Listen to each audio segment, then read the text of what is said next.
네, 안녕하세요. 오늘은 대표적인 파생 상품 중 하나인 옵션에 대해서 말씀드린 시간을 가져보도록 하겠습니다. 옵션은 특정 자산을 특정일에 약정된 가격으로 사거나 팔 권리에 대한 계약입니다. 이를 용어로 바꿔보자면 특정 기초자산을 만기일에 행사가는 사고 판 가격이 아니죠. 옵션 내에 들어있는 가격입니다. 사거나 팔 권리에 대한 계약입니다. 이 옵션은 대표적으로 두 가지 타입으로 나뉘는데요. 먼저 미국에서 대표적으로 쓰이는, 북미에서 쓰이는 만기일 이전에도 언제든지 권리 행사가 가능한 미국형 옵션이 있고, 만기일에서만 행사를 할 수 있는 유럽형 옵션이 있습니다. 그래서 미국의 옵션은 이렇게 올랐을 때 내가 행사해서 이익을 확정할 수 있는 반면, 유럽형 옵션은 내 옵션을 시장에서 매도를 하던지 아니면 반대 방향으로 가는 옵션을 두 개 다 소유해서 내 포지션의 노출도를 중화시키는 방향으로 그 상황의 이익을 내가 확정 지을 수가 있습니다. 경제적 실질에 따라서도 두 가지로 나뉘죠. 콜 옵션은 옵션이 살 수 있는 권리를 가지고 있을 때 나오는 게 콜 옵션이고요. 풋 옵션은 옵션이 팔 수 있는 권리를 가지고 있을 때 풋 옵션입니다. 여기서 아주 대표적인 다른 파생 상품인 선물과 비교를 해보면, 선물을 제가 주가가 오를 것으로 예상하고 선물 매수를 했습니다. 근데 주가가 정말 올랐습니다. 그래서 그때는 내가 내 반대편에서 선물을 매도한 사람으로부터 현금을 받을 권리가 존재하는 거고요. 반대로 주식이 떨어졌습니다. 그러면 그만큼 선물을 매도한 사람에게 현금을 줘야 할 의무가 한 상품 안에 동시에 존재를 하는 것이죠. 근데 옵션은 의무와 권리가 분리가 되어 있습니다. 그래서 매수자만이 권리를 갖고 있고 매도자는 의무만을 가지고 있습니다. 이것은 소유자가 이 옵션을 유리할 때만 행사하는, 즉 의무가 없기 때문이죠. 그런 특성을 가집니다. 이번에는 제가 주가가 똑같이 오를 것으로 예상하고 콜 옵션을 매입을 했습니다. 주가가 정말로 오릅니다. 그러면 내가 행사를 해서 이익을 가져갈 권리를 행사를 합니다. 그러나 주가가 떨어집니다. 그럼 어떻게 되죠? 그렇죠. 내 권리를 행사해봤자 아무런 이익을 가져갈 수가 없습니다. 그렇기 때문에 행사를 하지 않고 포기하죠. 그러면 끝입니다. 아무런 의무가 없습니다. 즉 옵션은 우리가 가입하는 보험과 굉장히 비슷한 겁니다. 자, 자동차 자차 보험을 가입을 합니다. 차가 고장나요. 차가 물에 잠깁니다. 그럼 어떻게 되죠? 보험사에게 내 차의 가치가 0이 됐어. 그러면 이거만큼 네가 보존해줘라고 행사를 하게 되죠. 왜? 내 소유자가 행사하는 게 유리하니까요. 하지만 어떻다? 특정 조건이 완성이 안 되거나 행사할 수 없을 경우에는 그냥 행사를 하지 않죠. 자, 그렇기 때문에 항상 옵션을 소유한, 즉 권리를 가진 사람이 의무를 가진 사람보다 당연히 유리할 수밖에 없습니다. 그래서 현실에서도 보험사가 망하지 않았듯이 옵션에서도 매도자는 항상 존재를 하는데, 권리와 의무의 경제적인 기대치가 다르기 때문에 그를 메워주는 것이 바로 현실에 우리가 보험을 할 때는 보험료가 되는 것이고요. 옵션에서는 옵션의 거래가 이루어지기 위해서 즉시 현금으로 지급을 합니다. 옵션 매입자가 옵션 매도자에게. 그거를 우리가 옵션 프리미엄이라고 부릅니다. 그래서 요거는 내가 권리를 가지고 당신에게 의무를 주기 위한 현금으로 이렇게 보시면 좋을 것 같습니다. 자, 이렇게 말로 설명하면 당연히 조금 헷갈립니다. 그리고 그것보다 더 많이 가야 됩니다. 그래서 지금부터는 콜 옵션과 풋 옵션, 지금 유럽형 옵션이 되겠습니다.로 대표되는 다이어그램을 보면서 한번 이제 경제적 실질을 알아보겠습니다. 여러분들이 콜 옵션을 매수를 했습니다. 콜 옵션은 살 수 있는 권리, 기초자산을 살 수 있는 권리를 가지고 있어요. 자, 이 차트는 위쪽으로 가면 나의 수익이고요. 아래쪽으로 내려가면 나의 손실입니다. 그리고 오른쪽은 기초자산 가격의 상승이고요. 왼쪽은 기초자산 가격의 하락입니다. 제가 이 가격대의 옵션, 콜 옵션을 매입합니다. 그러면 당연히 어떻게 된다? 옵션 매도자에게 얼마가 됐든 즉시 현금을 지급을 해야 됩니다. 그래서 이 현금을 지급을 했고 행사 가격은 여기입니다. 그래서 우리 주식 차트로 보자면 지금 이렇게 주식이 있는데 이 정도가 되어 있는 거죠. 자, 주식이 지금 이렇게 가고 있다가 내 행사가 여기인데 더 내려갑니다. 그럼 어떻게 되죠? 내 권리를 행사를 못 하겠죠. 나는 여기서 살 수 있는 권리가 있는데 주식이 반대로 갔네. 그러면 옵션 행사를 할 수가 없습니다. 그러면 그 옵션은 아무런 가치가 없는 거죠. 그럼 이건 날린 겁니다. 그래서 옵션 매수자는 내가 낸 지급 프리미엄만큼 손해를 입게 됩니다. 근데 내가 생각한 대로 주식이 오르기는 오릅니다. 근데 이 행사 가격에 도달을 못합니다. 그럼 어떻게 됩니까? 똑같아요. 떨어지든 올라서 행사가에 도달을 못하든 만기일에는 결론이 똑같습니다.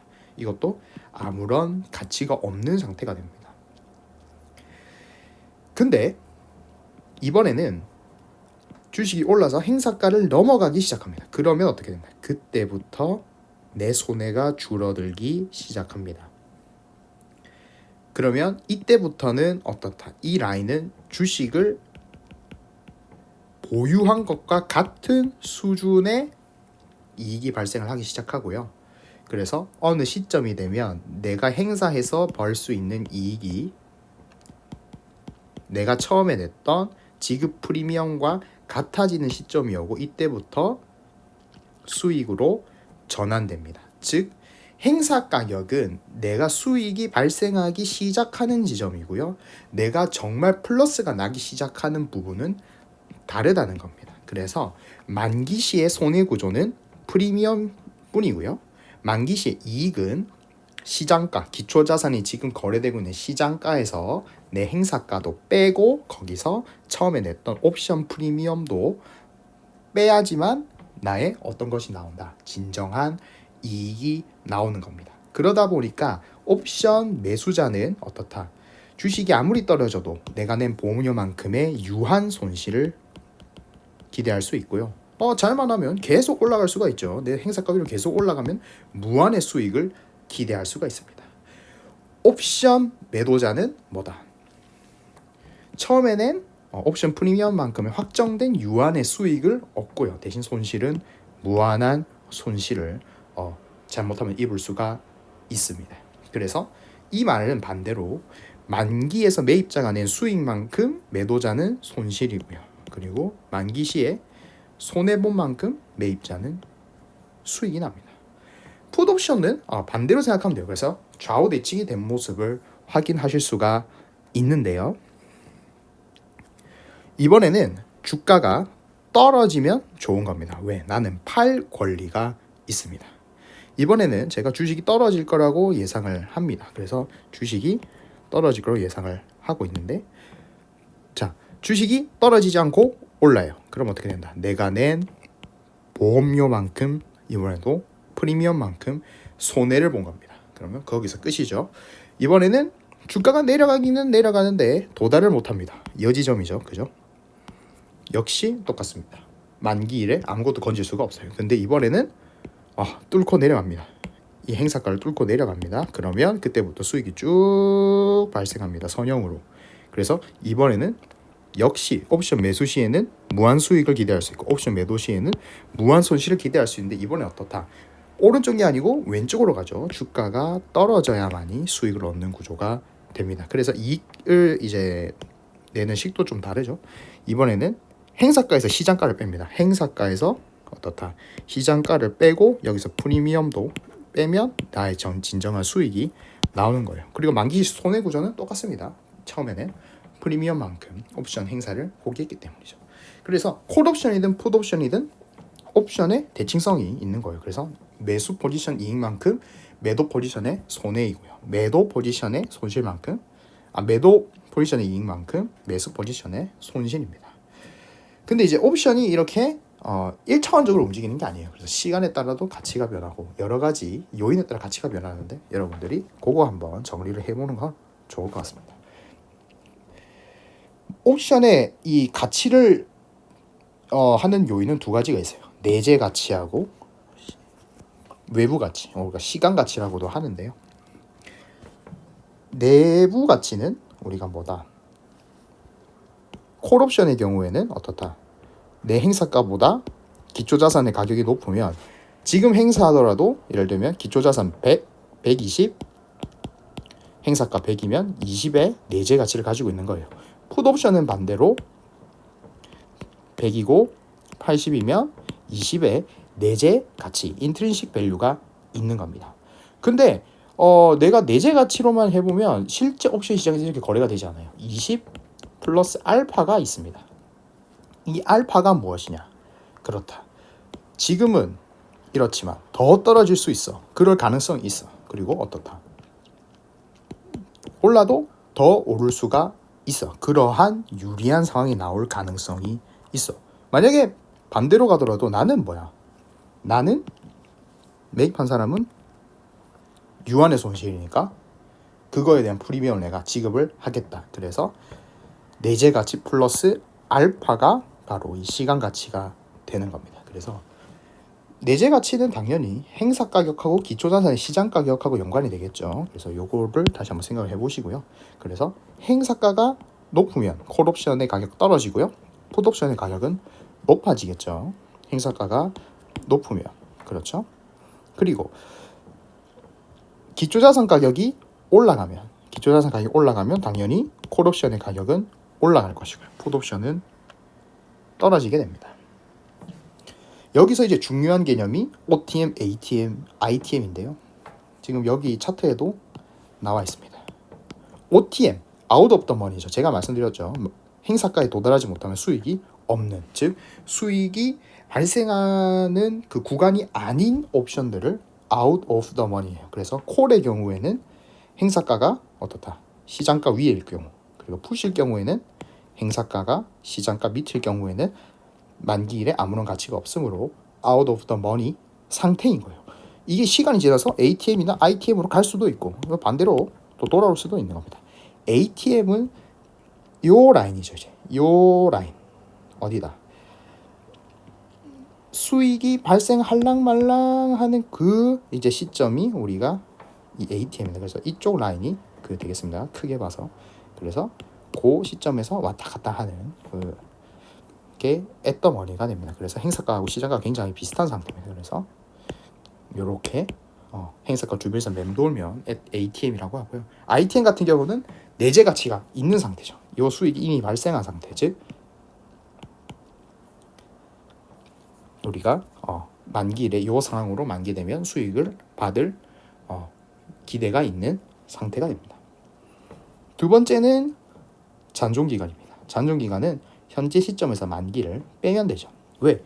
시간이 남으면 유리한 가격 형성을 할 확률이 높아지는 거예요. 그래서 이렇게 지금 주가가 오르고 있는데 시간이 많이 남으면 더 많이 올라갈 수 있겠죠. 그래서 여기서 끊기는 거랑 여기서 끊기는 거랑 다르죠. 만약에 떨어진다고 해도 나는 모르는 일이죠. 왜? 나는 의무가 없으니까. 그래서 손실은 유한이고 이익은 무한인 비대칭성을 가지고 있으니까 시간이 많이 남을수록 유리한 가격 형성을 할 확률이 높아지고 그 확률에 따라 가지고 시간이 많이 남으면 옵션의 가격은 높아집니다. 그래서 콜옵션, 풋옵션 모두 잔존 기간이 많이 나오면 가격이 올라갑니다. 무위험 이자율이죠. 무위험 이자율은 선물과 옵션의 실제적 거래 시기는 만기일이에요. 그래서 지금 내가 만약에 주식을 사서 보유를 하는 거, 선물이나 옵션을 사서 미래에 받을 권리를 사는 것은 아예 다릅니다. 왜냐하면은 이 만기일에 내가 살 권리가 생기는 건데 이 시점에서 어떻게 된다? 이 시점에서 내가 이 사람한테 돈을 주고 사오면 되는 거 아닙니까? 그러면 이 현재 시점부터 만기일까지의 어떻다? 이 시간 동안 내가 은행에서 이자를 받을 수가 있는 거예요. 그래서 이자율이 높으면 현재 가치가 떨어지죠. 왜냐면 그 돈을 묵혀가지고 내가 어떻다? 이자를 받아 먹으면 그것도 돈인데, 그러니까 콜옵션의 가격은 높아지고요. 풋옵션의 가격은 떨어집니다. 왜? 나중에 사는 게 당연히 그게 이제 반영이 돼 있는 거고 파는 거는 이제 반대가 되니까. 그 다음에 이번 잔존 기간하고 똑같죠. 시간이 많이 남은 것도 중요하지만 이 기초자산 자체가 많이 움직이면 어떻게 된다? 이렇게 움직이는 것보다 만기일에 운만 좋으면은 딱 걸릴 수가 있는 거예요. 그렇게 되면 내재 변동성이 높은 경우에는 당연히 높은 가격이나 낮은 가격에 도달할 확률이 높다. 그 말은 무한 수익 이 포지션에 있는 사람의 이익 확률이 높으니까 그렇게 된다면 또 역시 2번과 비슷한 원리로 콜과 풋 가격이 모두 상승하는 그런 현상을 보이게 됩니다. 그래서 이제는 옵션 가격과 확률 이중성이라는 것을 말씀을 드릴 거예요. 굉장히 어려워 보이지만 더 어렵게 말씀드리면 옵션 가격은 확률 밀도 함수랑 비슷하다. 즉 옵션 가격 그 자체가 이 옵션이 행사될 확률을 보여주는 것이라는 것이 바로 옵션 가격이 두 가지의 의미가 있다. 바로 옵션 가격 그 자체하고 확률을 보여주고 있다는 거예요. 그러면 제가 간단한 예를 좀 간단하진 않지만 뒤에 거보단 간단할 겁니다. 같은 기초자산인 현재가 100을 기반으로 한 콜옵션 4종류를 제가 한번 해보겠습니다. 제가 봤을 때 시장은 오를 것 같아요. 어떤 식으로 오를 것 같냐. 매일 60% 확률로 주가가 1% 상승하거나 40% 확률로 1% 하락할 것 같습니다. 저는 그렇게 분석을 했어요. 그래서 어떻게 된다. 살 수 있는 권리를 가진 콜 옵션을 매입을 해서 내가 떨어지면 포기하고 올라가면 내 수익을 만들기 위해서 내가 어떻게 된다. 콜 옵션을 매입을 하기로 했습니다. 만기일은 3일이 남았네요. 시장에는 지금 4종류의 옵션이 있습니다. 일단 현재 이 주가가 100인데 인더머니인 98에서 콜 하는 것과 그건 내재 가치가 2가 있는 거죠. ATM, 앳더머니 딱 지금 행사까지 도달한 그런 100짜리가 있고 그 다음에 102, 103 이거는 OTM, Out of the Money입니다. 그래서 그러면 옵션 가격이 어떻게 산출된 것인가를 우리가 알 수 있다는 거죠. 첫 번째 날에는 오르거나 떨어질 수도 있습니다. 60% 확률로 오르고 40% 확률로 떨어지죠. 여기서 독립적으로 이 시나리오가 왔을 때 다시 오를 수도 있고 떨어질 수도 있고 다시 오를 수도 있고 떨어질 수도 있고 그래서 여기서 한 번 더 다시 오를 수도 있고 떨어질 수도 있고 오를 수도 있고 떨어질 수도 있고 오를 수도 있고 떨어질 수도 있고 그래서 이러한 다이어그램인가요? 이게 만들어집니다. 그렇게 되면 103.03에 도달할 확률은 21.6%, 100.99에 도달할 확률은 43.2%, 98.99에 도달할 확률은 28.8%, 97.02에 들어올 확률은 6.4%입니다. 자, 그러면 콜 98을 샀을 때 103.03이 되면 5.03을 남길 수 있지만 확률은 21.6%밖에 안 되죠. 그러면 기대값은 1.09입니다. 그래서 실제 이익과 기대값이에요. 그리고 100.99일 때는 어떻다? 43.2% 확률 꽤 높네요. 그래서 2.99에 43.2%를 곱해서 1.29가 나옵니다. 마찬가지죠. 0.99에서 28.8% 곱하면 0.29입니다. 근데 어떻게 된다? 올라갈 확률이 높은데도 6.4% 확률로는 97.2까지 주가가 오히려 떨어질 가능성이 있네요. 이런 경우에는 행사가 안 됩니다. 만기일이 지금 행사가가 높을수록 만기일이 다가왔을 때 행사가 안 되는 가격대가 더욱더 많아지고 있고 여기서 봐야 될 점은 행사가 되더라도 이익의 폭이 준다는 겁니다. 그래서 행사가가 높을수록 어떻다? 돈의 인더머니가 될 확률도 줄고 있어요. 그렇죠? 그 다음에 어떻게 된다? 주가가 오르더라도 보세요. 주가가 올랐다가 미끄러졌다가 올랐다가 안 그러면 올랐다가 미끄러지더라도 행사가 안 될 가능성도 있다는 겁니다. 그리고 초반에 상승분도 내가 먹지를 못하죠. 그러다 보니까 이론적으로 가격이 떨어지고 그것들이 수학적으로 아주 단순하게 기대값이 나오는데 이 기대값이 바로 이 옵션의 이론 가격입니다. 그죠? 이 이론 가격을 보시면 여러분들이 이제 옵션이 어떤 레버리지 효과를 가지는지, 옵션이 왜 이 금융시장에서 굉장히 공격적인 상품으로도 이용되지. 아니 아까 전에는 보험의 역할이라고 했는데 공격적으로도 이용될 수 있다. 다른 상품과 섞지 않고 옵션 그 자체만으로는 굉장히 공격적으로 이용이 될 수가 있다는 거거든요. 자, 지금부터 가보겠습니다. 제가 처음에 주가가 오르겠다 라고 추측했어요. 높은 확률이죠. 그죠? 10%의 엣지를 가지고 내가 주가가 오를 것이다 라고 확신했습니다. 근데 제가 정말 도사였던 거죠. 그래서 21.6% 확률을 뚫고 103.03 만기일에 도달을 하게 되었습니다. 이때 내가 1000의 자금으로 그냥 기초자산인 실물을 구매했으면, 그죠? 이게 기초자산 가격이 처음에 100이었으니까 내가 10개를 살 수 있었죠. 그러면 103.03에서 100을 빼고 10개를 하면 30.3의 이익이 나왔습니다. 이익이 굉장히 큰 것 같죠. 모든 옵션이 이론가에 거래되고 이자율이 없다고 가정했을 때, 왜냐하면 3일 동안 이자율은 굉장히 작을 거고 지금도 이자율은 작으니까 콜 98을 샀다고 해봅시다. 콜 98을 샀으면 어떻게 된다?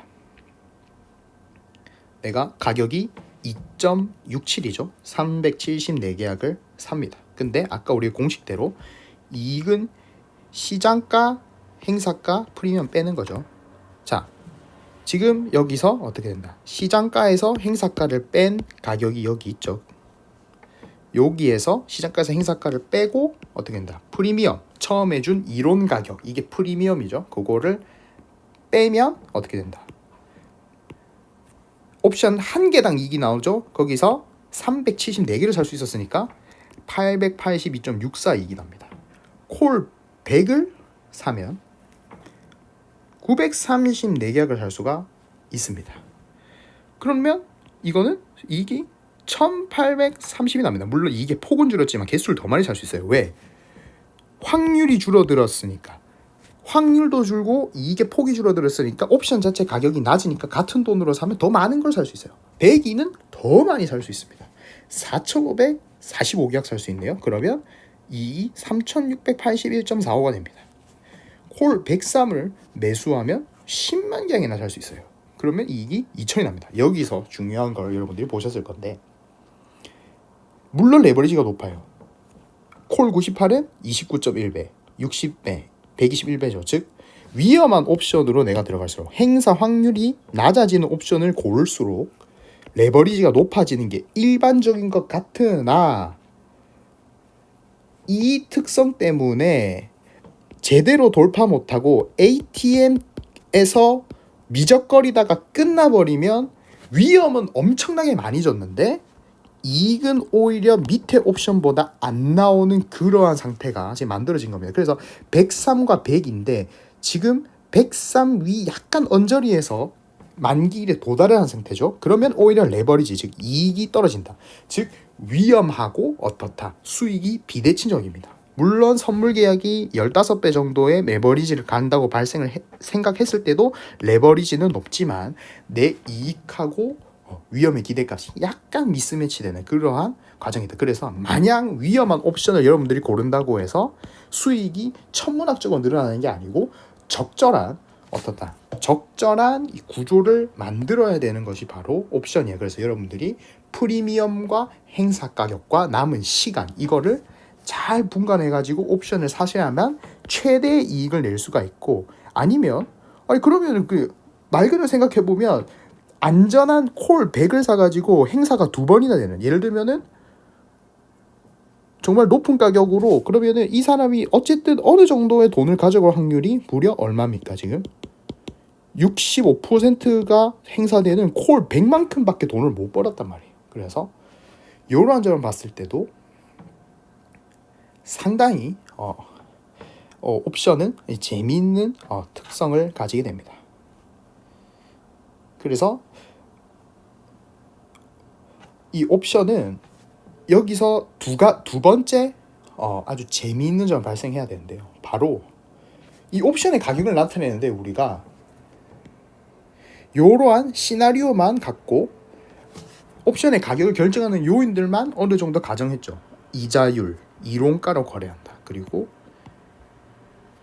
이런 걸 알고 있으면 대체적인 가격이 나온다는 거예요. 그게 바로 확률 이중성입니다. 그래서 확률이 높은 옵션의 높은 가격으로 거래되고 그거에 대한 우리가 증명까지 지금 단순하게 해놨다는 사실을 여러분들이 이제 볼 수가 있을 겁니다. 즉 옵션 가격이 높을수록 행사 확률이 높다는 것도 보인 거죠. 자, 그런데 이렇게 사치 연산으로 하기에는 문제가 있습니다. 바로 현실 세계에서 주식은 초당 움직이죠. 틱으로 움직입니다. 이렇게 매일 일정 확률로 오르는 게 아니고 한 틱 한 틱이 오를 수도 있고 내릴 수도 있고 그 1초 1초가 모여서 하루의 시장을 완성하는 것이 연속적인 주식의 시장이에요. 그래서 현실 세계에서 기초자산은 연속적으로 움직인다는 가정이 있습니다. 그렇기 때문에 우리는 가장 자연적으로 증명된 무작위 배열, 즉 정규 분포를 따른다고 가정을 할 수가 있는 거예요. 그래서 요 주식의 움직임, 매틱 몇 초 오르고 내릴 수 있는 확률이 공존하는 이 상태가 우리가 생각하기에 기체의 자연운동과 비슷하다. 기체의 자연운동이 뭐죠? 그 열이나 뭐 기체가 퍼지는 그러한 원리를 담은 브라운 운동입니다. 시간에 따라 무작위 운동을 한다는 거죠. 여기서 나오는 것, 여기서 이 자연 로그를 따른다고 하는 건데요. 그래서 자연 로그와 정규 분포를 따르는 것이 바로 가우시안이 되겠고요. 그래서 이 시간 변수에 따라서 이 분포가 어떻게 움직이는지 이걸 하는 것을 바로 우리가 스토캐스틱이라고 하고 그 모델을 가지고 한 것이 바로 블랙 숄츠 모형이 되겠습니다. 그래서 우리가 한 요 사칙 연산 기반의 옵션 가격 결정 모형에서 결국에는 이러한 연속성과 그리고 정규 분포를 따른다는 가정이죠. 그거에 따라 옵션 가격이 도출됩니다. 즉, 요 모델에 따르면 시장 심리하고 아무런 관련이 없습니다. 그래서 이러한 식이 나오는데 요 식은 그냥 이런 식이 있구나 하고 뒤에서 설명을 드리도록 하겠습니다. 관심이 있으신 분은 이제 금융공학에 약간 찍먹할 수 있는 기회니까 한번 또 보시면 좋겠고요. 이 어쨌든 그의 원리는 만기일에 완전히 옵션의 행사 이익을 복사하는 포트폴리오를 이용한다는 거예요. 요거 이용할 때는 주식과 채권을 이용해서 요 행사 이익을 복사하는 포트폴리오를 만드는 거고요.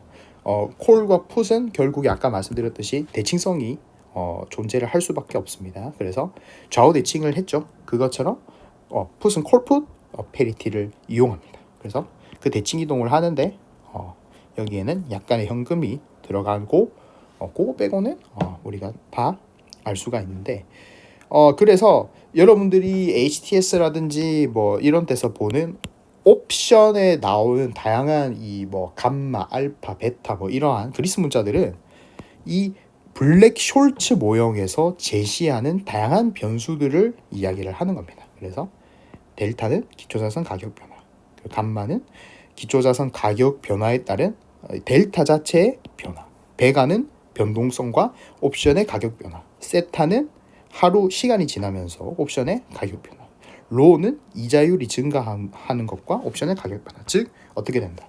요 옵션 가치 요인들을 다 시간에 대해 가지고 미분, 즉 시간을 변수로 두고 그것이 어떻게 바뀌는지 잰 겁니다. 그거 이외에는 의미가 그거를 하는 것이 이제 이 친구의 의미고 그 이상의 의미는 기대할 수가 없습니다. 왜냐? 블랙 숄츠는 모델입니다. 현실과는 다를 수밖에 없어요. 우리는 주식이 어떠한 시나리오를 따고 움직인다고 여기서 제가 가정을 했는데 이 시나리오는 블랙 숄츠 방정식에서는 정규 분포를 따른다는 겁니다. 정규 분포가 뭡니까? 자연의 법칙을 따른다는 거죠. 즉 어떠한 인공적인 개입 없이 정말 랜덤하게 움직이는 것을 가정을 했다는 겁니다. 그래서 우리가 알 수 있는 것이 첫 번째는 시간 가치예요. 시간 가치가 ITM, ATM과 OTM은 다르게 움직입니다. 그게 상당히 재미있는 점이에요. ITM과 ATM은 서서히 떨어지다가 끝에 30일 놔두고 다 떨어지는 반면 OTM은 빠르게 떨어지게 됩니다. 그래서 대체적으로 여기서 하루에 ITM과 ATM 같은 경우는 10%씩 시간 가치가 감소합니다. 대신 내재 가치는 시간에 따라 변하지가 않아요. 아까 전에 말씀드렸듯이 옵션에는 내재 가치하고 시간 가치가 같이 있으니까요. 변동성도 굉장히 재미있는 특성을 가지는데 여러분들이 차트를 공부와 분석하는 이유가 여기에서 나옵니다. 바로 이거는 패턴이 있어요. 우리는 정규 분포를 따른다고 생각했죠. 정규 분포는 항상 모든 시점에서 랜덤이에요. 그래서 여기에서 올라갈 확률과 여기에서 내려갈 확률과 여기 이 고점에서 올라가고 내려갈 확률은 똑같다고 가정한 거예요. 하지만 실제는 그렇지 않죠. 여러분들 주식이 계속 오르고 있으면 어떻습니까? 더 많은 사람들이 달려들죠. 그러면 올라갈 확률이 더 높습니다. 그래서 여러분들 고점에서 신고가 트레이딩 하시는 분들이 계시는 거예요. 그래서 이 배가는 실질적으로 우리가 블랙 숄츠 모형에서 생각했듯이 항상 동일한 게 아니고 높은 주가에서는 더 올라갈 확률이, 내려갔을 때는 더 내려갈 확률이 높다. 그래서 변동성이 일정한 게 아니고 주가 수준에 따라 가지고 변동성이 변화하는 모습을 여러분들 심심찮게 보고 있고, 그래서 여러분들 5분선 긋고 5일선 긋고 그렇게 하는 거예요. 그리고 거기서 쓰이는 이 모델, 여러분들이 쓰는 지표가 바로 스토캐스틱 지표가 되는 것이 그겁니다. 이게 5일선이라는 어떤 그런 단순 지표로 봤을 때는 올라가는 것 같지만 자연의 법칙으로 봤을 때 이건 너무 많이 올랐다. 그래서 그거를 대조하는 거죠. 너무 많이 떨어졌어. 그래서 단순으로 내가 나누게 되면 어떻게 된다. 주가는 계속 떨어지는 것 같지만 자연의 법칙으로 이걸 봤을 때 이거는 생각보다 너무 많이 떨어졌다. 그래서 스토캐스틱은 여러분들 과매수와 과매도를 찍어내는데 그 목적이 있는 거고, 그 목적을 가진 게 바로 이 블랙 숄츠 모형에서 선형인 주식을 대입을 하면 그렇게 나옵니다. 그래서 이거를 뭐 이렇게 하면 그렇게 나오게 되는 거예요. 그래서 그것도 여러분들이 주식 용어로서의 스토캐스틱이 아닌 또 이 수학적에서 온 거예요. 그래서 스토캐스틱은 사실 주식이 아닌 이 과학, 특히 열과학이라든지 뭐 이런 데서 온 거라고 보시면 좋을 것 같네요. 옵션만 했을 때는 엄청나게 위험하고 도박적인 상품으로 보이지만 옵션과 다른 상품 또는 옵션과 옵션을 섞으면 정말 다양한 포지션이 형성이 됩니다. 카바드 콜이라는 게 있습니다. 카바드 콜 같은 경우에는 주식을 매입을 하고 콜 옵션을 매도했습니다. 그래서 기초자산 가격이 오르면 주식 가격은 이렇게 오르고 내가 가진 콜 옵션 가격은 이렇게 떨어집니다. 그렇게 되면 어떻게 된다? 주식이 일단 오를 때에도 그죠? 내가 이익을 가져갑니다. 하지만 크게 올랐을 때는 내가 이익을 가져가지는 못해요. 하지만 어떻다? 처음부터 현금을 받아가서 시작을 하다 보니까 변동성이 적을 때는 옵션 프리미엄을 패시브 수익으로서 얻어가요. 그래서 저변동성이고 이렇게 잔잔하게 움직일 때는 커버드 콜을 하면 안정적으로 시장이 크게 움직이지 않더라도 수익을 얻을 수가 있습니다. 카바드 풋은 반대예요. 그래서 주식이 떨어질 것 같은데 살살 떨어진다. 그러면 커버드 풋을 통해 가지고 추가적인 이익을 얻을 수가 있습니다. 그래서 그거를 통해 가지고 이제 여러분들이 어떻게 된다. 수익을 극대화할 수 있어요. 그래서 패시브 수익을 얻을 수 있는 것이 커버드 콜, 커버드 풋이고요. 그래서 대표적으로 주식 매입을 하시는 분들이 많이 사용하시는 전략이 바로 카바드 콜이 되겠습니다. 여기서 이제 행사가 이 ATM 행사가를 조절을 해가지고 어떻게 된다. 조금 다르게 할 수가 있는 부분이 되는 거. 보호적 풋을 한번 얘기해 드릴게요. 주식을 매수합니다. 그리고 풋 옵션을 매수를 했습니다. 주식이 오를 것 같아요. 하지만 어때요? 떨어질 가능성이 존재합니다. 그래서 제가 보험을 가입을 했어요. 그래서 풋 옵션을 사는 순간 옵션의 프리미엄을 지급을 했어요. 그리고 정말로 떨어집니다. 그러면 그때부터 풋 옵션이 발동이 걸리기 시작하면서 내 주식이 떨어지는 것을 완벽하게 해칭이 가능할 정도로 맞출 수가 있어요. 그래서 이 행사가 밑으로는 이익이 플랫하게 나와요. 즉 어떻다. 오를 것 같긴 한데 내가 보험료 내고 여기서부터 떨어지는 건 내가 보장을 받겠다라고 할 수가 있는 것이 바로 보호적 풋입니다. 그래서 요 방식도 이 변동성이 크거나 주식 약간 불안하다 싶으면 많이 사용되는 방식입니다. 콜 스프레드 같은 것을 보겠습니다. 콜 스프레드는 콜 옵션 매수와 콜 옵션 매도를 동시에 하는 겁니다. 그래서 행사가가 낮은 것을 내가 매수했고요. 행사가가 높은 것을 내가 매도를 했습니다. 여기서 당연히 행사가에 따라서 프리미엄은 달라지겠죠. 그럼 어떻게 된다? 이쪽 구간에서만 내가 수익을 얻어가고 나머지에서는 수익이 일정해지는, 즉 특정 가격 이상으로 가면 수익이 일정하고 특정 가격 밑으로 가면 손해가 일정하게 나는 그러한 시스템을 갖고 있습니다. 즉 뭐 요 가격 수준 바깥으로만 나가면 내가 수익이 일정해지니까 여기 안에서 놀도록 내가 수익과 손실을 고정시켜 놓고 싶으면 콜 스프레드를 사용하고요. 풋 스프레드를 사용한다고 해서 떨어지는 데 거는 게 아닙니다. 이거는 반대로 해야 돼요.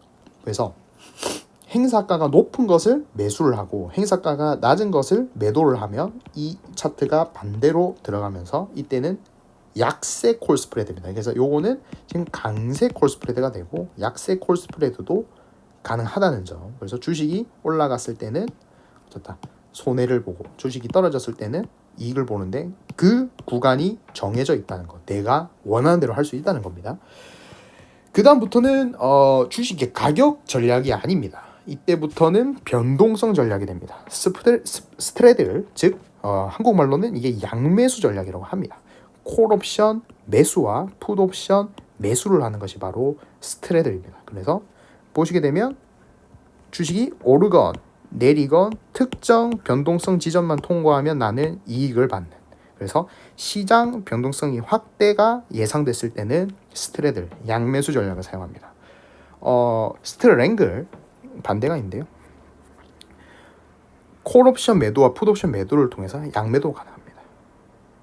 그래서 이 양매도 그렇게 된다면 어떻게 된다? 이번에는 넓은 이 구간이 생기죠. 그러면 시장 변동성이 어느 이상만 발생하지 않으면 내가 이익을 꾸준히 챙겨가는 그러한 움직임이 나오고 있습니다. 그래서 어떻게 보면 커버드 콜보다 더 방어적인 전략이 될 수가 있는 건데 이 친구들은 전략이 변동성에만 들어가는 전략이에요. 그래서 이렇게 시장 변동성이 축소가 될 것으로 예상을 한다면 스트랭글 전략을 이용을 해서 양매도죠. 이용을 할 수가 있다. 그래서 요 같은 경우에는 한국투자증권에서 코스피 트루 양매도 ETF 그게 나와가지고 여러분들이 ETF 상품으로 이용할 수 있는 것도 알고 있는데 요 전략도 많이 쓰이는 전략이에요. 그래서 옵션 그 자체로는 무자비하게 위험한데 섞으면은 여러 특성을 가진 내가 포지션 구축을 가능하고요. 여기서 중요한 점은 제가 이렇게 보여드린 예는 기본적인 예들이고요. 요 가정은 어떻다? 우리가 행사가하고 지금 상품만 다르겠는데 만길이 다른 옵션을 찍어버리면 시간 변수도 방어를 할 수가 있어요. 그래서 요거 캘린더 스프레드라고 하는데 예를 들면은 뭐 미래에 더 오를 것 같다라고 생각한다면 근월물을 매도하고 원월물을 매수한다든지 원월물을 매수하고 근월물을 매도한다는 이러한 방식을 이 전략에 섞어서 사용하면 시간 변수에 대한 것도 여러분들이 방어를 해내실 수가 있어요. 대신 이 차트는 이제 2차원의 차트가 아닌 3차원의 차트. 그래서 여러분들 뭐 논문 같은 거 보시면 X, Y, Z 축으로 해서 막 이상한 이 뭐라고 해야 되나요? 뭐 종이 같은 게 날아다니는 걸 볼 수 있는데 그러한 게 완성이 됩니다. 그래서 지금 여기서 제가 그림 못 그리지만 어쨌든 시간 변수도 방어를 할 수가 있다는 거예요. 이 옵션이 바로 미국 주식의 상승 원인 중에 굉장히 큰 부분을 차지했었고요. 지금도 그럴 거라고 저는 생각을 합니다. 많은 이제 전문가들이 미국의 경제가 너무 좋아 뭐 이렇게 말씀을 하시는데요. 사실 뭐 미국의 경제 구조는 이전부터 약간 문제가 있어 왔습니다. 하지만 주식이 계속 오르고요. 특히 어떻다? 러셀 2000은 지금 나스닥은 이렇게 올랐지만 어느 순간부터 조정 상태에 와 있었어요. 그 중소형주가 오르지 못하고 대형주가 유독 잘 오르고 특히 나스닥 100이 굉장히 잘 오르는 이유를 우리가 여기서 찾을 수가 있어요. 그래서 대표적인 세 가지 원인이 바로 로빈후드죠. 그리고 이 해시태그 월스트리트 배츠예요. 그래서 레딧이라는 사이트에 가면 뭐 이러한 캐릭터를 가지고 거래를 하고 있는데요. 여기서 이제 개인 투자자들이 대형주 중심 언택트주와 ETF에 대한 옵션, 그러니까 지수 옵션이 아니죠. ETF에 대한 옵션입니다.를 이용해서 만기 임박된 OTM 콜을 사는 거예요. 그러면 우리가 이 가격 가치 요인에서 잔존 기간도 낮고 OTM이니까 내재 가치도 없고 잔존 기간도 낮으니까 어떻습니까? 당연히 싸겠죠. 그러니까 프리미엄이 낮은 아주 싼 옵션이에요. 그러니까 예를 들면 이게 아니고 지금 이걸 사고 있는 거죠. 그거를 계속 매입을 합니다. 이 이유가 뭐냐면 일단 개인 투자자도 늘어났어요. 코로나 때문에 주식을 많이 하시니까요. 그리고 재난지원금이라는 걸 받았어요. 그래서 완전히 공짜 돈을 받은 상태입니다. 그러다 보니까 이 돈이 뭐 필요 없는 사람이거나 그냥 뭐 날려도 괜찮다라는 그런 마인드, 높은 리스크를 감수하는 마인드가 생겼고요. 이게 소액 투자라는 거와 맞아떨어지면서 주식을 사면 아까 말씀드렸듯이 정해진 이익밖에 못 벌지만 이렇게 하면 야 잘하면 100배도 벌 수 있다 이렇게 되기 때문에 복권식 주식 투자가 성행을 하게 됩니다.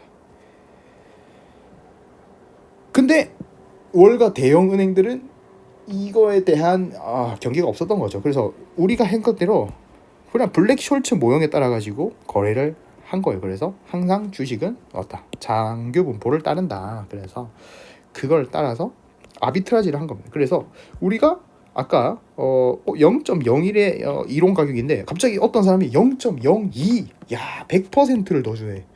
어떤 사람은 0.03, 200%를 더 주네. 야 이거 앉아서 돈 버는 거다라고 생각하고 아비트라지를 하게 됩니다. 가격이 블랙 숄츠보다 높아지. 개인 투자자들은 저렴한 옵션을 매수하려고 주문을 계속 넣는데 그렇게 되니까 가격이 당연히 블랙 숄츠 모형보다 높아지겠죠. 수요와 공급의 법칙에 의해서. 그러면 잘됐다 하고 체결을 시킵니다. 여기서 문제점은 뭐냐면 확률이 워낙 낮다 보니까 체결될 확률이 낮죠. 그러면은 이론적으로 돈을 제일 많이 벌면 어떻게 됩니까?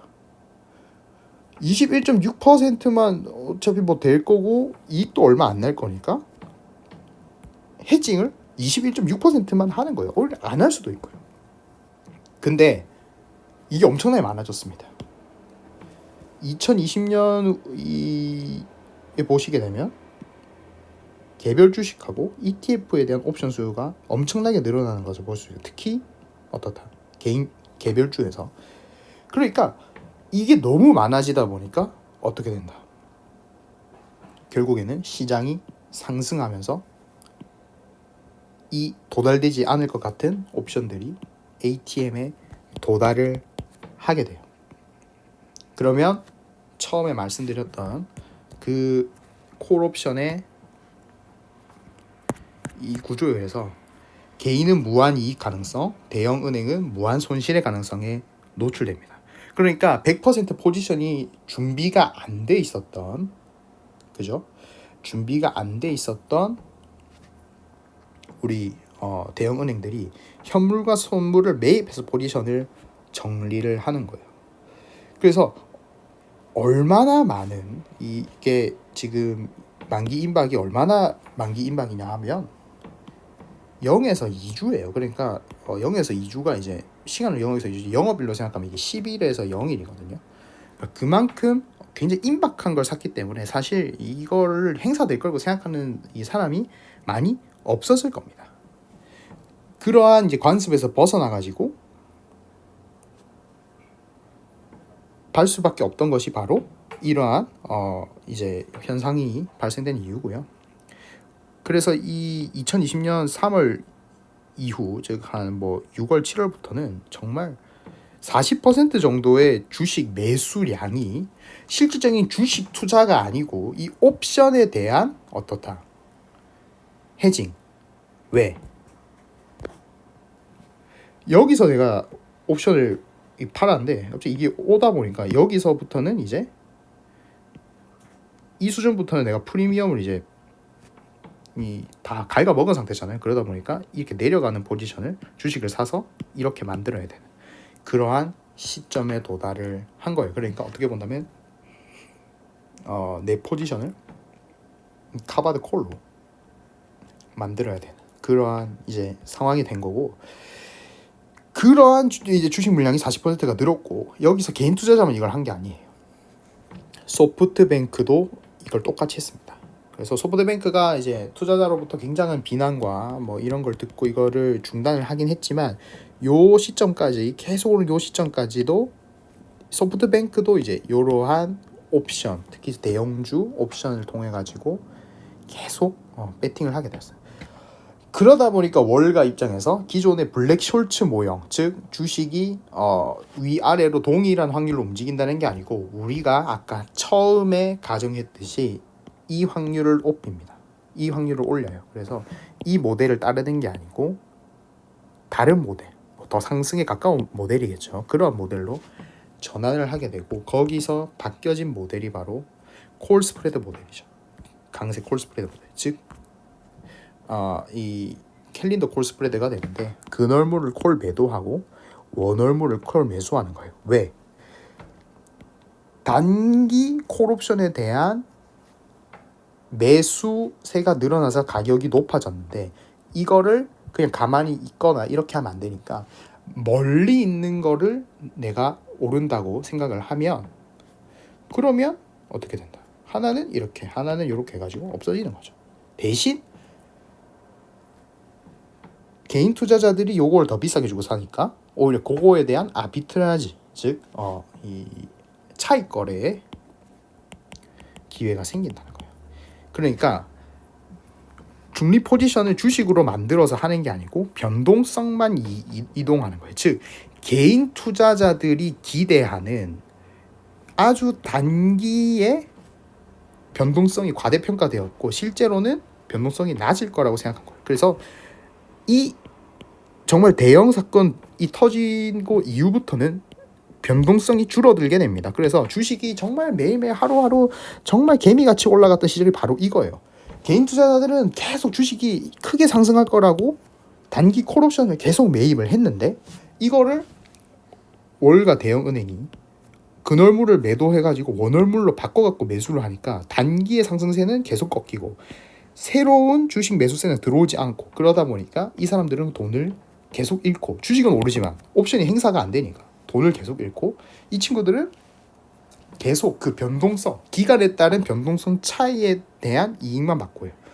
거기서 생긴 것이 월가는 차익 거래에 대한 이익을 챙겼고, 이 친구들은 손해를 봤고요. 대신 증시 전체적으로 단기 상승에 대한 큰 기대감이 막 테슬라 7%, 8% 그러한 기대감이 바뀌었어요. 중장기적으로 꾸준히 미국 주식은 상승할 거라는 기대감이 바뀝니다. 그래서 이 시점부터 한국과 뭐 다양한 나라 전문가들이 계속 미국 주식을 사세요, 미국 주식이 매입하셔야 됩니다, 미국의 경제가 좋습니다, 그러한 메시지가 나온 것들이 바로 월가가 이러한 전략을 채택하고부터가 이렇게 됩니다. 미국이 굉장히 또 특이한 점이 뭐냐면, 미국은 배당을 하지 않고 자사주를 매입하죠. 그러니까 미국 경제의 실적이 좋아질 때마다 어떻게 됩니까? 주가에 단기적인 영향도 같이 미치는 거예요. 그래서 주식이 100주가 있으면 주식 하나 가지는 것이 1%인데 어떻게 된다? 99주가 있으면 1.1% 정도 되는 거죠. 그러니까 내 주식 하나의 가치가 높아지는 겁니다. 그리고 두 번째는 개인 투자자의 실질 소득하고도 관계가 있다는 거예요. 왜냐하면 이분들이 계속 이 근월물 콜 매수를 펌핑을 해주셔야지 이 친구들이 그 기대감을 중장기 상승 기대감으로 바꾼다는 거예요. 이제 거기서 우리가 볼 수 있었던 것들이 바로 콜풋 비율입니다. 애그레게이트 콜풋 비율. 그래서 정말 엄청나게 콜이 많아가지고 정말 극단적으로 콜풋 비율이 떨어졌어요. 그래서 이게 왜 중요하냐면, 아까 처음에 말씀드렸던 게 미국식 옵션은 만기 이전에 권리 행사 항상 가능한 조기 행사 옵션이 있습니다. 그래서 이러한 문제 때문에 실질적으로 이 옵션에 매수를 할 수 있는 유인이 굉장히 증대됩니다. 그러니까 내가 옵션을 매도하거나 뭐 반대 포지션을 잡아갖고 어렵게 매입하는 그러한 부담이 없어요. 그래서 여러분들이 이런 복잡한 거를 알지 못하더라도 그냥 대충 뚫어가지고 늘어나는 잔고 보다가 행사해버리면 끝나는 겁니다. 그러니까 뭐 시간이라든지 이러한 가치에서 약간 벗어날 수 있는 거예요. 그러다 보니까 미국 주식에서 항상 일어났던 효과들이 뭐냐, 떨어지면 갑자기 더 오릅니다. 5분선 막 이런 거 보시게 되면 워낙 만기가 짧게 남은 옵션들이 대부분 거래되는지라 이 정말 짧은 시간에 몇 프로 떨어지는 것 가지고도 정말 옵션 가격이 많이 변하거든요. 그래서 옵션이 정말 많이 저렴해지고요. 이렇게 콜 옵션을 샀을 때 많이 저렴해지고 거기서 대량 매수가 나오면서 이러한 움직임이 나오면서 주가 크게 해서 다 조기 행사가 되고 그 행사가 계속 되니까 돈을 계속 넣어줘야 되니까 그것 때문에 더 올라가고 그러한 시장 상승에 대한 확신이 이걸로 불러 일으켰는데 지금 시장에서 약간 바뀌었죠. 경제가 일단 침체가 되기 시작을 하는 우려가 생겼고 인플레이션이 계속 일시적이라고 하지만 일시적이 아니에요. 그리고 스태그플레이션 우려도 겹치고 있습니다. 그러면은 시장이 상승하는 확신이 없어지잖아요. 그럼 어떤 결과가 나올 것인가? 월가가 또 전략을 바꿀 수가 있는 거예요. 이번에는 하락 방향으로 갈 수도 있는 겁니다. 그리고 이번에는 콜을 매수를 해줘서 중장기 상승 기대감으로 증시를 인도하는 게 아니고 그냥 콜 산 만큼 풋 팔아가지고 중립으로 기어를 넣을 수도 있는 겁니다. 그러면 풋이 살아날 가능성도 있고 아니면은 아까 말씀드렸듯이 그냥 스트랭글 이러한 전략을 통해 가지고 묻어버릴 수도 있는 거예요. 그 변동성만 가지고 거래를 하는 장세가 나올 수도 있다. 그렇게 된다면 여러분들은 어떻게 된다?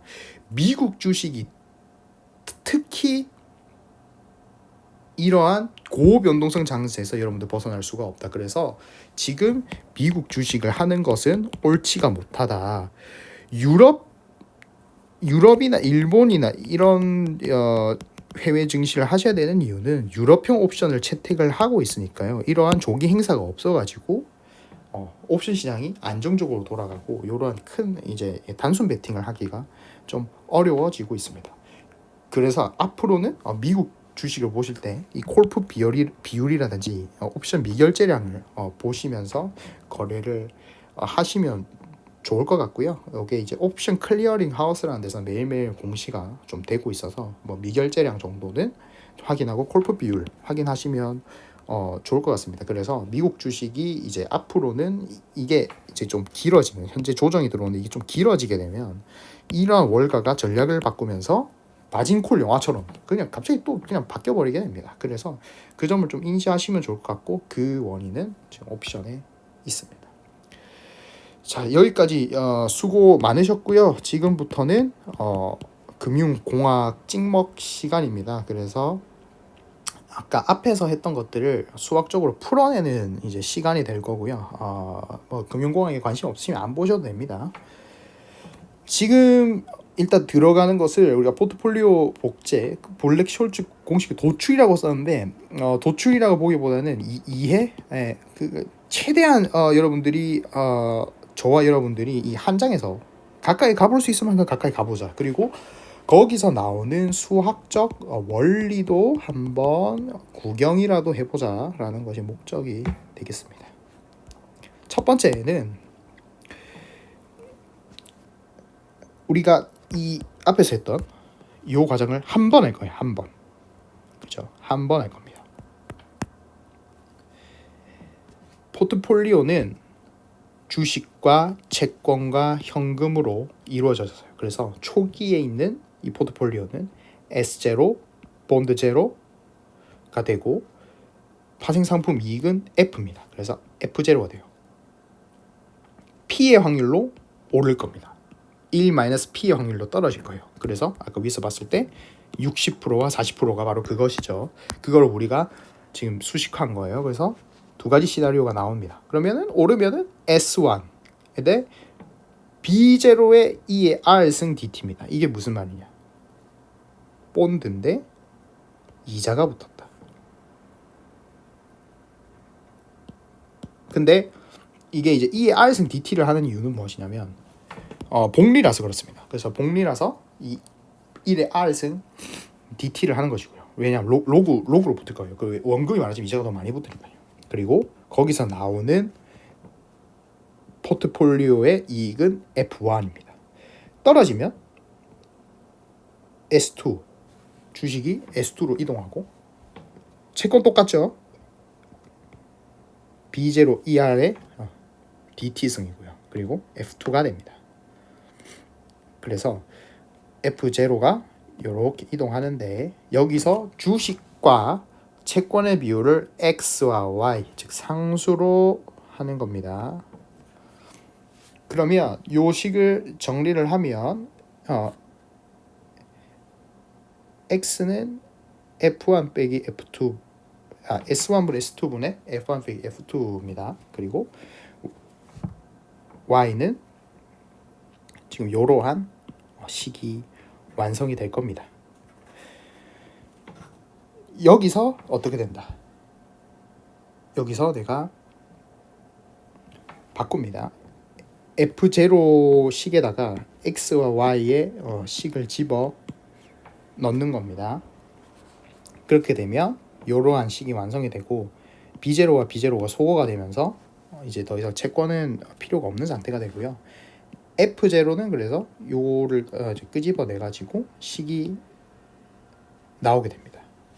그리고 이제 F0에서 이제 확률을 넣어줄 시간이 됐어요. 그래서 이자율인데 F1으로 갈 확률이 P고 F2로 갈 확률이 1-P죠. 그래서 이 과정은 아까 뭐냐면 아까 우리가 여기서 이거 곱한 것들 요 확률이 지금 이제 여기로 들어간 것으로 볼 수 있고 이렇게 해서 요거를 또 정리를 하게 됩니다. 정리를 이렇게 하게 되는데 P와 1-P를 이렇게 정리를 하면 이러한 식이 나오게 되고요.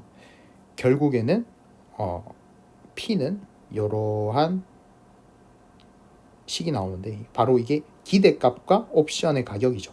여기서 들어있는 이 식을 보시게 되면 주식 가격 그리고 두 가지 시나리오에서 나오는 이 가격들과 이자율만 가지고 옵션의 기대값을 구할 수가 있는 겁니다. 그래서 주가, 수준, 이자율을 가지고 옵션의 가치 판명이 가능한 겁니다. 그래서 멈춰놓고 식을 보시면서 정리를 하시면 좋을 것 같고요. 근데 이제 이게 중요한 게 아닙니다. 이거는 그냥 이렇게 된다라는 걸 보여드린 거고 아까도 말씀드렸듯이 주식의 가격 변화는 연속적이에요. 즉 블랙 숄츠로 가려면 아까 말씀드렸던 그 가정 DT의 변수 동안 표준 편차에서 움직이는데 이게 로그 노멀 표준 편차 즉 로그 값에 따라 가지고 이게 좀 이렇게 변화가 가능한 그러한 표준 편차다. 그래서 표준 편차에서 이동하는 표준 편차다 라는 걸 볼 수가 있습니다. 그래서 요거를 하기 위해서는 우리가 표준 정규 분포의 로그를 더한 거에다가 시간 함수를 넣는다고 생각하시면 되고 일단 이러한 이 배열, 확률 배열을 우리가 가우시안 디스트리뷰션이라고 한다. 그래서 자연적으로 물리학 실험을 했을 때 나오는 아주 랜덤한 무작위의 결과들을 극한 수준까지 반복해가지고 끼워 넣게 되면 나오는 것이 바로 표준 정규 분포죠. 그래서 여러분들이 고등학교에서 배운 이러한 것들이 나오게 되는데 이게 어떻게 나온 것이냐 하면 자연적으로 물 같은 떠뜨려 가지고 그런 식으로 물리학 실험에서 극한으로 반복을 한 겁니다. 그래서 미우는 평균이고요.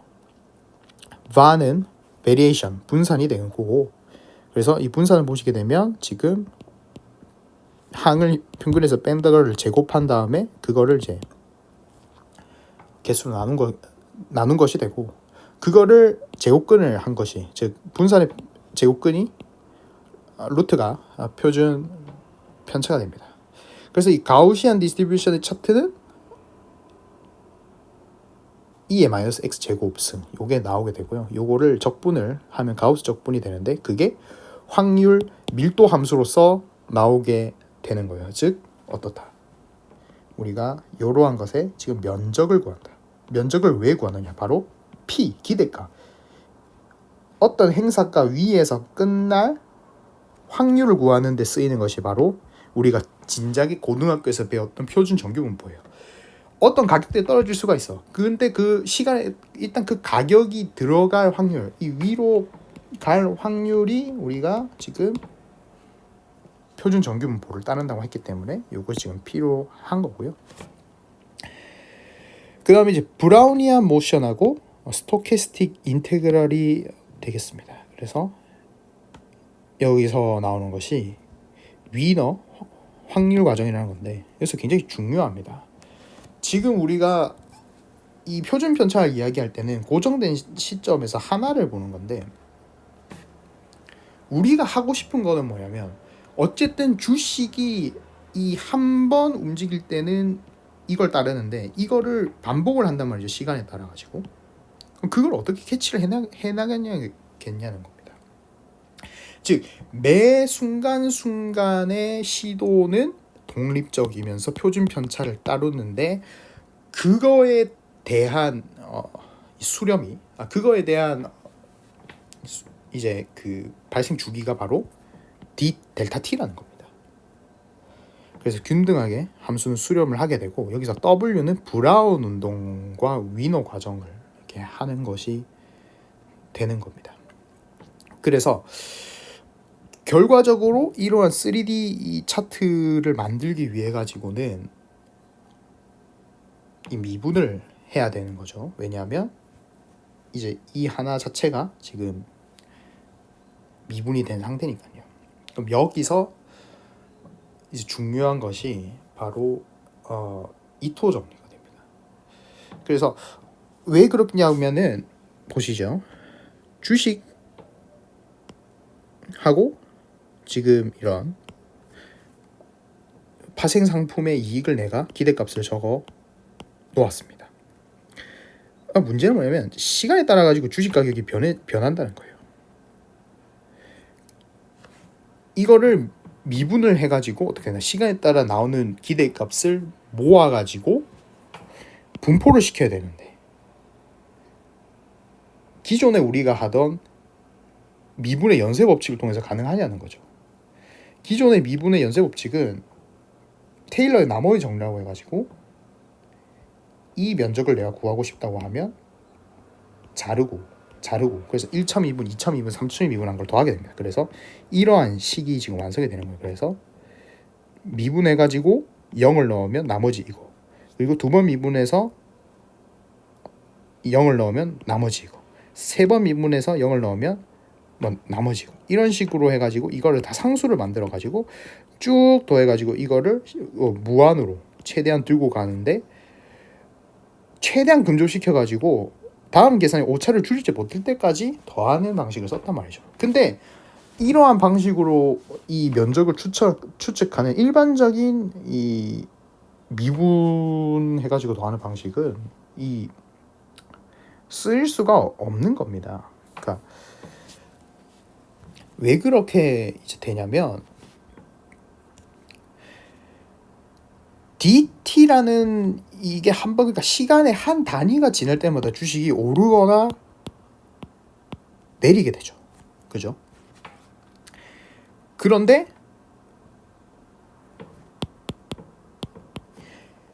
이거를 최대한 많이 쪼개는 거죠. 지금 이 친구는. 그러니까 이 친구는 그냥 다음 오차가 줄지 않으면 계속 미분을 하는 건데, 그렇게 되면 얘가 줄이는 이 크기하고 랜덤으로 주가가 변하는 이 주기가 맞지가 않게 됩니다.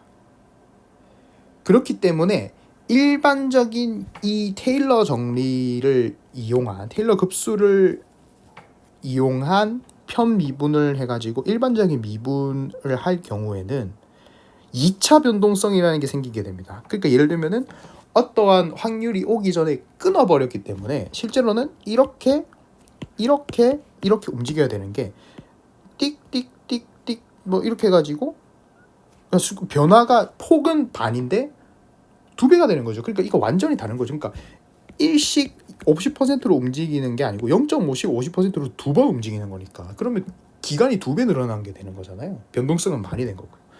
살짝 이게 다르게 됩니다. 그게 이제 2차 변동성 쿼드라틱 베리에이션이 되는 겁니다. 그래서 하나의 단위를 만들기 위해서 무작위 발생과 미분 주기를 일치시켜야 되고요. 그것이 바로 과소과대와 변동성 반영, 과대 변동성 반영을 차단하는 거예요. 그래서 그걸 하기 위해서 브라운 운동이 들어오고요. 2차 변동성을 이제 이 칼리브레이션 조정해주는 그러한 항이 들어가고 단순 이토의 정리가 완성이 되는데, 이게 바로 이 테일러 룰에서 뒤에서 두 번 미분한 요 친구 한 번 더 해야 된다. 너는 항상 더 해야 돼. 왜? 그걸 보정해줘야 되니까 라는 것이 추가된 부분이고요. 결국 옵션에 행사되는 이익인 DF는 시간 S와 T에 대해 변동이 되고, 그걸 우리가 편 미분할 겁니다. 시간 T라는 걸로 우리가 미분을 하게 되는 거고, 그렇게 해서 나오는 거죠. 왜 그러냐면 시간에 따라서 시간 가치도 감소하고 주식도 움직이니까요. 그래서 그렇게 되는 거고, 2차 변동성, 그러니까 이토의 정리에 따른 2차 변동성도 들어가게 되는 거예요. 그래서 이 친구를 이토의 정리에 따라 가지고 미분을 집어넣고 치환을 해가지고 어떻게 된다. 이러한 이제 식이 나오게 되는데, 여기서 아까 했던 대로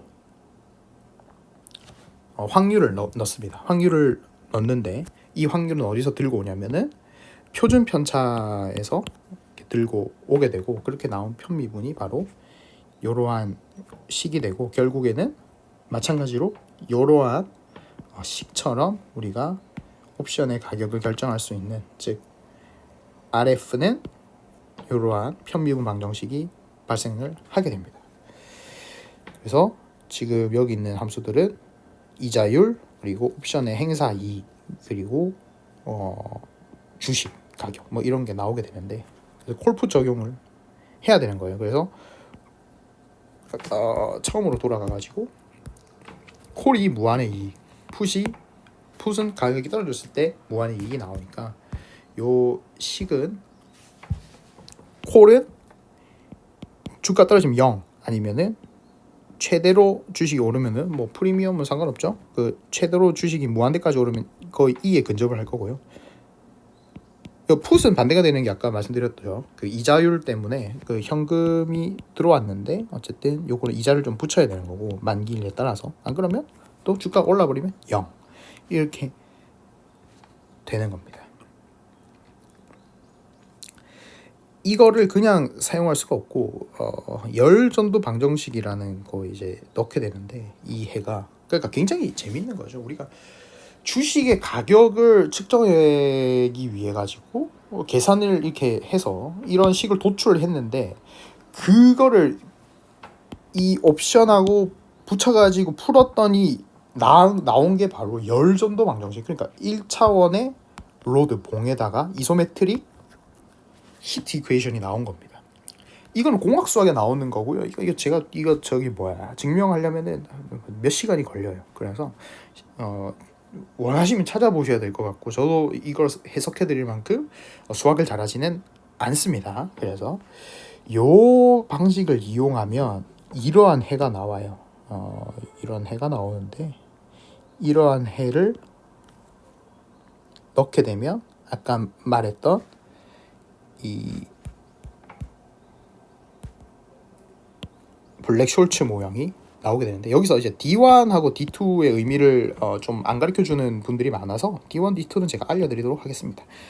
D1은 복제 포트폴리오에 들어가야 되는 기초자산 수예요. 왜 그러냐? 아까 전에 말씀드렸던 대로 행사 가격에 따라서 레버리지가 다르니까 요거 복제하려면 어떤 거는 이렇게 올라, 어떤 거는 이렇게 올라가겠죠. 같은 돈으로 사면. 그래서 그거에 대한 복제 포트폴리오의 기초자산 수고요. D2는 이게 이제 수익이 됩니다. 현금 흐름의 확률이 되는 겁니다.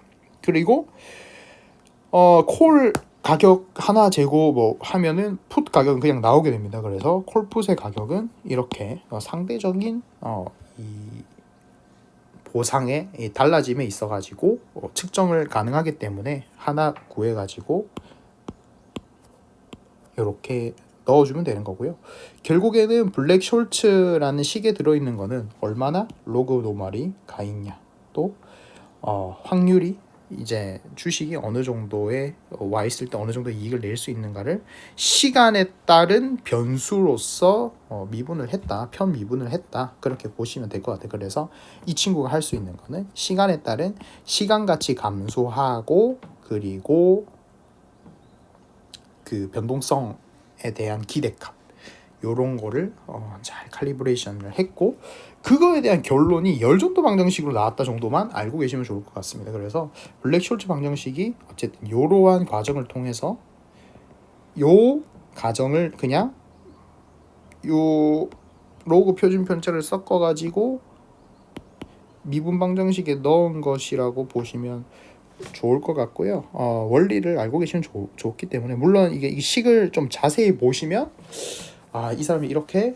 좀 이렇게 증명은 아니죠. 이거 증명도 아닌데 이렇게 대충 가고 있구나. 그래서 도출은 좀 안 맞는 것 같고, 이해? 네, 이해가 맞는 것 같습니다. 그래서 이러한 수학적 원리가 들어갔고, 그래서 나올 수 있는 게 쿼드라틱 베리에이션이고, 뭐 이런 정도만 알면 좋을 것 같습니다.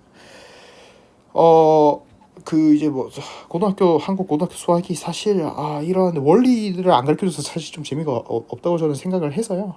이거는 뭐라 해야 되지? 그냥 이런 게 있다라고만 보시면 좋을 것 같고, 정말 그냥 찍먹입니다. 그래서 다른 수학을 잘하시는 분들이 더 깊은 컨텐츠를 만들어 주셨으면 좋겠고요. 저는 여기서 물러가도록 하겠습니다. 들어주셔서 감사합니다.